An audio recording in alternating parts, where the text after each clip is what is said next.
Good evening, children. In our last video, we have studied about parts of a flower, and in that we have studied about calyx, corolla, androecium and gynoecium. Okay, children, today we will be studying about placentation. Placentation is the arrangement of ovules on the placenta within the ovary. Okay तो जैसे ovules कैसे arranged है ovary के अंदर, that is known as placentation. ठीक है, ovules कैसे arrange है, किस में, प्लेसेंटा के ऊपर और किसके अंदर, तो दैट इज ovary, right. So that is known as placentation. And there are many types of placentation like marginal, axile, parietal, free central, basal, and this all are shown here. We will study all this type of arrangement of the ovules on the placenta in the ovary one by one. Okay, so the first type of placentation is the marginal placentation, right. And here in the marginal placentation, the placenta forms the ridge. So you can see the ridge is being formed along the central suture. Okay, this is central suture, and along the central suture there is a formation. I am sorry children, this is the central suture, and along the central suture the placenta is present. ठीक है, means ये जब closed होगा तो इस तरफ का जो ये जो जॉइंट करेगा, that is the ventral suture, and on that side only the placenta is present, and there the ovules are born. On the placenta the ovules are born, you can see here. Okay, and this forms the two rows. Okay, and the ovules are born on this ridges, that is here, and it forms the two rows of the ovules, right. And this type of placentation, that is marginal placentation, is observed in pea plant, right. Moving to the next one, that is axile placentation. Okay, in this axile type of placentation, the placenta is axial and the ovules are attached to it in a multilocular ovary. यहाँ दिख रहा है बच्चों कितने locules है. Locules का मतलब तो पहले क्या है, ओवरी के अंदर जो चेम्बर्स होते हैं ना, दैट आर कॉल्ड लोक्यूल्स. ठीक है, तो ओवरी में बहुत सारे लोक्यूल्स है. सो मल्टीलोक्यूलर ओवरी है और उसमें ओव्यूल्स आर अटैच्ड. ठीक है, placenta is axile, here this is the placenta, और वहाँ पर प्लेसेंटा पर मल्टीलोक्यूलर ओवरी में ओव्यूल्स अटैच्ड होते हैं, जैसे टोमेटो में होता है. ठीक है, and in China rose, in lemon, the axial type of placentation is observed. यहाँ क्लियर दिखेगा, ये एक्सियल प्लेसेंटा है, ये एक लोक्यूल है, ये दूसरा लोक्यूल है और ये तीसरा लोक्यूल है. तो ये मल्टीलोक्यूलरी ओव्यूल हो गया. ठीक है, और मल्टीलोक्यूलर ओव्यूल में जो एक्सियल प्लेसेंटा है उसके ऊपर ओव्यूल्स डेवलप होते हैं, right. So this type of placentation is called axile placentation. Okay, moving to the third type of placentation, that is parietal placentation. Okay, here the ovules develop on the inner walls of the ovary or on peripheral part. देखो यहाँ पर inner wall, ये inner wall है, या फिर peripheral part में ovules develop होते हैं. Okay, and ovary is one chamber. दिख रहा है यहाँ पर सिर्फ एक ही चेम्बर है, तो ओवरी कैसा होगा, एक ही चेम्बर वाला, एक ही लोक्यूल वाला. But it becomes two chambered due to the formation of false septum. ठीक है, फॉल्स सेप्टम होता है, उसकी वजह से वो दो चेम्बर का होता है, otherwise it is one chambered only. Example in mustard, argemone. ठीक है, तो यहाँ पर देखो ओव्यूल्स कहाँ पर अरेंज्ड है, पेरीफेरल में, इनर वॉल में, पेरीफेरी में अरेंज्ड है. So this type of arrangement of ovules on the placenta in the ovary is known as parietal placentation. Clear children? Now moving to the fourth type, that is free central. ठीक है, free central में क्या है, ovules are borne on central axis and septa are absent. देखो यहाँ पर कोई भी सेप्टा है, सेप्टा मीन्स क्रॉस वॉल्स है नहीं है, ठीक है ना, तो कोई भी क्रॉस वॉल्स नहीं है और ओव्यूल्स सेंट्रल एक्सिस पे प्रेजेंट होते हैं. ये सारे ओव्यूल्स हैं तो वो सेंट्रल एक्सिस पे प्रेजेंट है. Okay, so that type of arrangement of ovules is known as free central, क्योंकि कोई सेप्टा नहीं है, फ्रीली सेंट्रल एक्सिस पर है वो. Okay, example in dianthus and in primrose. Then basal type of placentation, इसमें क्या होगा, placenta develops at the base of ovary and a single ovule is attached to it. ठीक है, प्लेसेंटा जो है बेस पे होगा और एक ही ओव्यूल अटैच होगा. Right, example in sunflower and marigold. Okay, so children, that was about the placentation. Now after fertilization of the male and female gamete, जो मेल और फीमेल गैमेट प्रोड्यूस होते हैं, मेल गैमेट कहाँ produce होते हैं, pollen grains के अंदर, और फीमेल गैमेट कहाँ प्रोड्यूस होता है, it is produce inside the ovary in ovules. ठीक है, तो after fertilization the ovules develop into seeds and the ovary matures into fruit. तो जब मेल और फीमेल गैमेट का फ्यूजन हो जाएगा उसके बाद जो ओव्यूल्स है वो सीड में कन्वर्ट हो जाएंगे और जो ओवरी है वो फ्रूट में कन्वर्ट हो जाएगा. ओके, तो जो हम फ्रूट खाते हैं that is nothing but the ovary. Clear? So let us study about the fruit and the seed. First we will study about the fruit. Okay, fruit is ripened ovary, जो ovary पक गई है, ripened का मतलब क्या है, पकी हुई ovary, that is developed after fertilization, after fusion of male and female gamete, right, that is called a fruit and it is the characteristic feature of flowering plants. Angiosperms का ये कैरेक्टरिस्टिक फीचर है. क्यों? क्योंकि angiosperms क्या करेंगे, angiosperms flowers produce करते हैं और ये फ्लावर्स में ओवरी होता है और इसी वजह से वो फ्रूट डेवलप कर सकता है. ठीक है, जबकि gymnosperms they are non flowering plants. ठीक है ना, तो फ्लावर्स प्रोड्यूस नहीं होते तो obviously there will be no formation of fruits. Okay, so formation of the fruit is the characteristic feature of the flowering plants. Fruit which is formed without fertilization, see exceptions are everywhere. ठीक है, तो यहाँ पर भी exception है कि fruit fertilisation के बिना ही होगा, मेल और फीमेल गैमेट के फ्यूजन होने के बिना ही फ्रूट बन जाता है. ठीक है, तो ऐसे फ्रूट को क्या कहेंगे, पार्थेनोकार्पिक फ्रूट. ठीक है, यहाँ पर जो एग है, ठीक है, वो फर्टिलाइज नहीं होगा, without fertilization. Okay, the egg will get converted into fruit, means the ovary will get converted into the fruit, and such fruits where there is no fertilization, fertilization के बिना ही fruit develop हो रहा है, वैसे fruits को हम क्या कहेंगे, parthenocarpic fruit.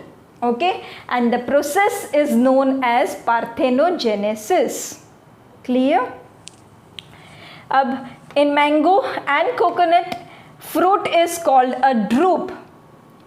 They are one-seeded and develop from monocarpellary superior ovary. ठीक है, मैंगो और कोकोनट में जो फ्रूट है उसको ड्रूप कहते हैं. उनके अंदर सिर्फ एक ही सीड होता है और वो कार्पेलरी सुपीरियर ओवरी से डेवलप होता है. Clear? Then a fruit consist of different things like pericarp, जो फ्रूट का वॉल है, ठीक है ना, उसे हम क्या कहते हैं, pericarp. And the pericarp may be dry और it may be fleshy, and thick and fleshy pericarp is differentiated into outer epicarp, middle mesocarp and inner endocarp.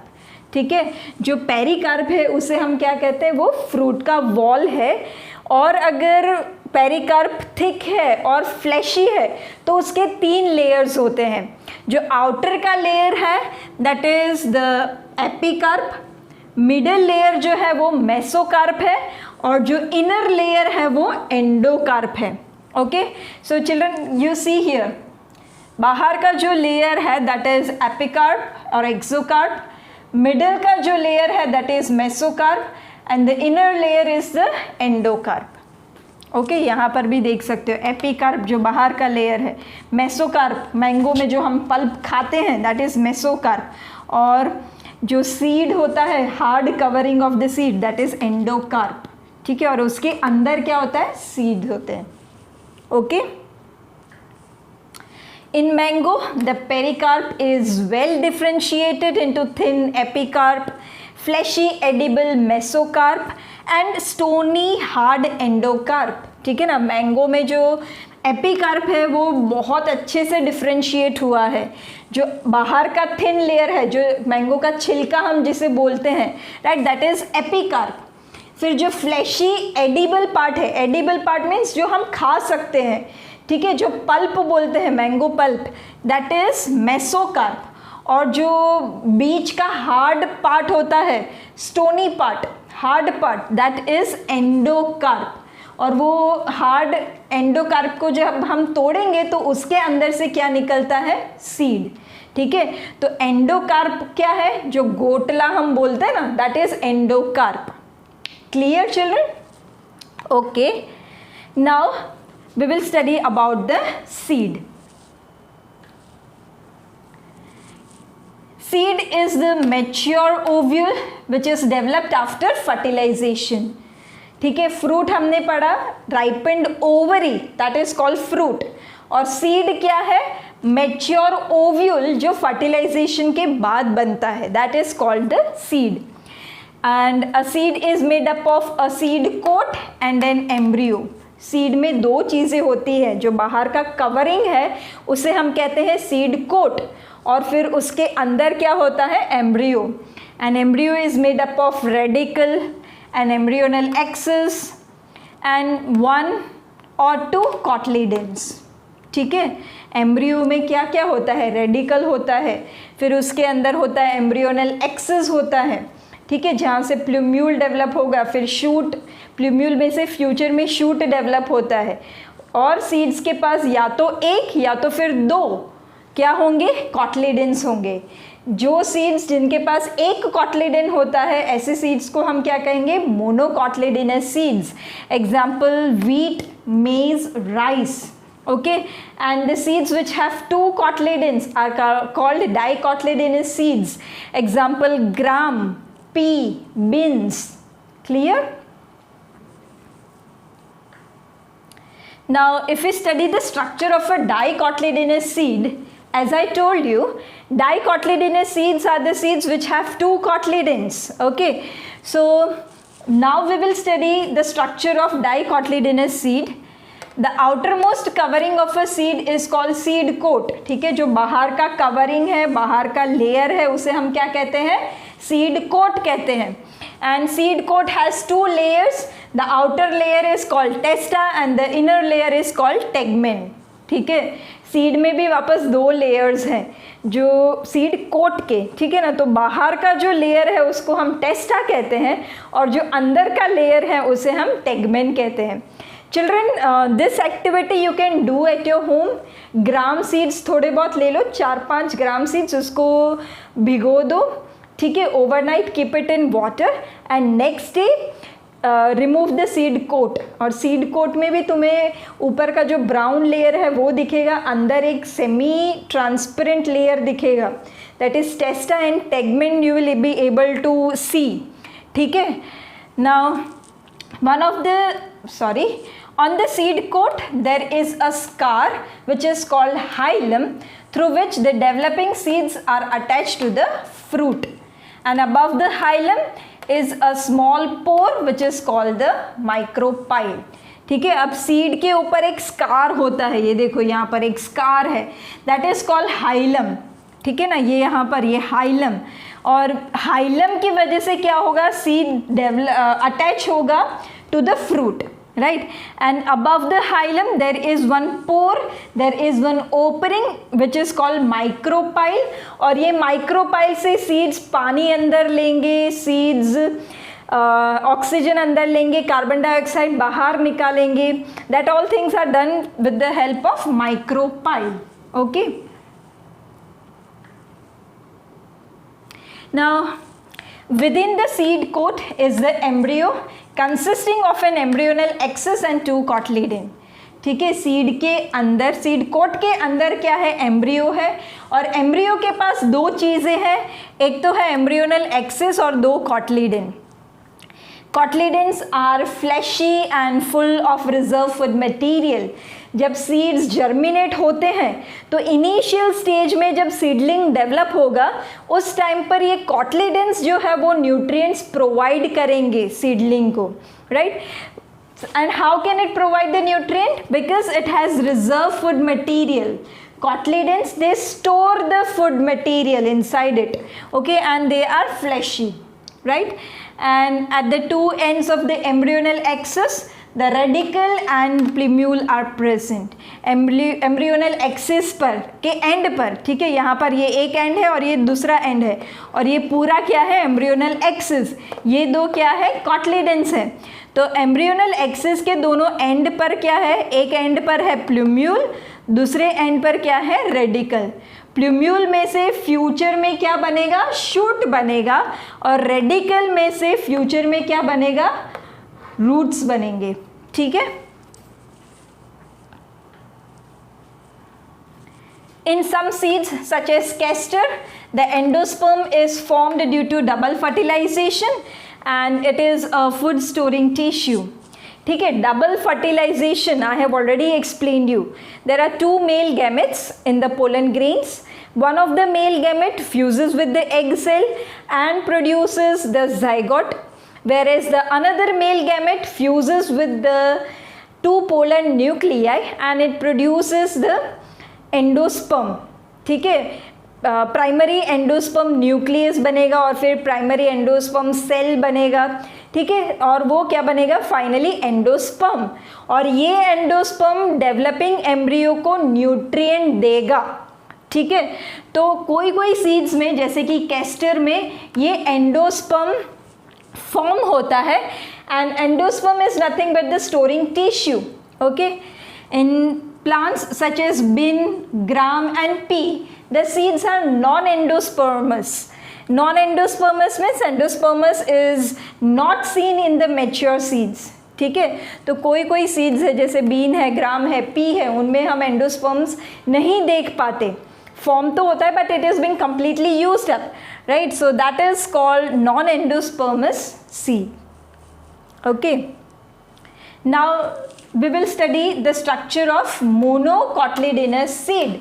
Monocotyledonous seed means it has only 1 cotyledon. ठीक है, तो उसका structure अब हम पढ़ेंगे. Generally monocot seeds are endospermic but some are non endospermic. Example orchids. ठीक है ना, अभी एंडोस्पर्मिक का मतलब क्या, एंडोस्पर्म होता है, और नॉन एंडोस्पर्मिक का मतलब क्या है, एंडोस्पर्म नहीं फॉर्म होता है. ठीक है, तो मोनोकॉट सीड्स में क्या है, they are non endospermic but some of, sorry, they are endospermic but some of them are non endospermic like orchids. Okay, and in cereals like maize, the seed coat is membranous and generally fused with the fruit wall. The endosperm is bulky and stores food. The outer covering of endosperm separates the embryo by a protein layer which is called aleurone layer. ठीक है, तो ये है, ये देखो, ये है मोनोकॉटलीडेनस seed. ठीक है, इसमें क्या है, इसमें जो कॉटलीडन है ना उसे हम कहते हैं स्पुटेलम, और एम्ब्रियोनल एक्सिस एक साइड पे होता है. ठीक है, तो ये एम्ब्रियोनल एक्सिस है, ये है एंडोस्पर्म, और स्पुटेलम होता है, that is nothing but the cotyledon. ठीक है, तो ये प्लूम्यूल है, प्लूम्यूल के कवरिंग में एक शीट होता है दैट इज कॉल्ड कोलियोप्टाइल, और रेडिकल को कवर करता हुआ एक शीट है दैट इज कॉल्ड कोल्यूराइजा. ठीक है, और जो आउटर कवरिंग है एंडोस्पर्म का that is being separated from the embryo by a protein layer which is called the alluron layer. ये देख रहे हो, तो ये पूरा एक लेयर है, वो सेपरेट करेगा एंडोस्पर्म को from the embryo, right? And that layer is called alluron layer. It is a protein layer. The embryo is small and it is situated in the groove at one end of the endosperm. ठीक है, endosperm के एक and पे एक corner में छोटा सा embryo होता है. Okay, so that embryo has the radicle and plumule, and radicle is covered by a protective sheet which is called coleoptile. Plumule is covered by a protective sheet which is called coleoptile, and the radicle is covered by a protective sheet which is called coleorhiza. Okay, so children, that is all for today. In our next video, we will be learning about semi-technical description of a typical flowering plant. I hope today's topics are clear to everyone. Thank you.